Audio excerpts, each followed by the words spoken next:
ஆஞ்சநேயருக்கு பெருமாள் அருள் செய்த தலம்.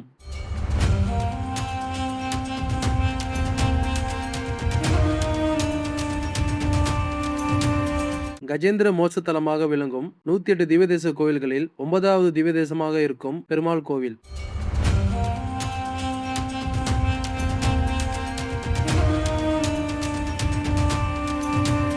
வணக்கம் விவஸ். இன்னைக்கு நம்ம வீடியோல கபிஸ்தலம் ஸ்ரீ கஜேந்திர வரத பெருமாள் திருக்கோயிலை பத்தி தான் பார்க்க போறோம். முதல்ல இந்த ஆலயம் எங்கு உள்ளது, எப்படி செல்லலாம் என்று பார்க்கலாம். இந்த ஆலயமானது தஞ்சாவூர் மாவட்டத்தில் கும்பகோணம் டு திருவையாறு செல்லும் சாலையில் கும்பகோணத்தில் இருந்து 15 கிலோமீட்டர் தொலைவில் இந்த ஆலயம் அமைந்துள்ளது. இப்பொழுது இந்த கோயிலோட முழுமையான வரலாறு மற்றும் சிறப்புகளை ஒவ்வொன்றாக பார்க்கலாம். அதுக்கு முன்னாடி இது போல அற்புதமான ஆலயங்களை பத்தி வீடியோஸ் பார்க்க என்னோட ரிமார்க்கபிள் ரமேஷ் சேனலை மறக்காம சப்ஸ்கிரைப் பண்ணிக்கோங்க. இந்த ஆலயத்தில் மூலவராக பெருமாள் கஜேந்திர வரதர், ஆதிமூல பெருமாள் என்ற பெயர்களில் அருள் பாலிக்கின்றார். தாயாரின் பெயர் ரமாமணி வள்ளி பொற்றாமரையாள் என்ற பெயர்களால் அழைக்கப்படுகின்றாள். தலவிருசமாக மகிழம்பு உள்ளது. தீர்த்தம் கஜேந்திர புஷ்கரணி கபில தீர்த்தம் என்று அழைக்கப்படுகின்றது. பெருமாள் இங்கு சைன திருக்கோலத்தில் காசு தருகின்றார். 108 திவ்யதேச கோயில்களில் இது 9வது திவ்யதேச கோயிலாக உள்ளது. இத்தலத்தில் மட்டும் பெருமாள் முதலை, யானை ஆகிய 2 விலங்குகளுக்கும் காட்சியளித்துள்ளார். பஞ்ச கிருஷ்ண திருத்தலங்களில் இத்தலமும் ஒன்று. இத்தலம் திருமலை இசை ஆழ்வாரால் மங்கள சாசனம் செய்யப்பட்டுள்ளது. இந்த கோவிலின் தனி சிறப்பாக பெருமாள் புஜங்க சைனத்தில் காட்சி தருகின்றார்.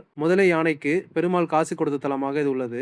ஒருமுறை இந்திரஜும்னன் என்ற அரசர் சிறந்த விஷ்ணு பக்தர். அவர் விஷ்ணு வழிபாட்டில் ஈடுபட்டு கொண்டிருந்த பொழுது துர்வாச முனிவர் வந்ததை அவர் கவனிக்காமல் இறை சிந்தனையில் ஆழ்ந்திருந்தார். இதனால் கோபமடைந்த துர்வாச முனிவர், அடுத்த பிறவியில் நீ மதம் பிடித்த யானையாக பிறப்பாய் என சாபம் அளித்தார். பதறிப்போன மன்னன் முனிவரிடம் மன்னிப்பு கேட்டு சாபம் தீர வழி கேட்டார். விஷ்ணு மீது பக்தி கொண்டவராக உள்ளதால் விஷ்ணுவே உனக்கு சாப விமோசனம் தருவார் என்றார். அதே போல மற்றொரு இடத்தில் அசுரன் ஒருவன் குளத்தில் நீர் அருந்த வருபவர்களை துன்புறுத்தி வந்தான். அகத்திய முனிவர் குளத்தில் நீராட இறங்கிய பொழுது அவரது காலை பிடித்து இழுத்து துன்புறுத்தினான். கோபம் கொண்ட அகத்தியர் அவனை முதலையாக மாறும்படி சபித்தார். தன் தவறை உணர்ந்து அகத்தியரிடம் சாப விமோசனம் வேண்டினான். அவரோ திருமாலின் சக்கராயுதம் பட்டதும் நீ விமோசனம் பெறுவாய் என்றார். பிறகு யானையின் காலை முதலை கடித்ததும் ஆதி மூலமே என்று யானை தனக்கு உதவுமாறு திருமாலை அளித்தது. திருமால் தனது சக்கராயுதத்தால் முதலையை தாக்கினார். விஷ்ணுவின் தரிசனம் கிடைத்ததும் இருவரும் சாப விமோசனம் பெற்று தங்களின் பழைய உருவத்தை பெற்றனர். அதோடு யானைக்கு மோசம் கொடுத்தார். அதனால் இவர் கஜேந்திர வரத பெருமாள் என்று அழைக்கப்படுகின்றார்.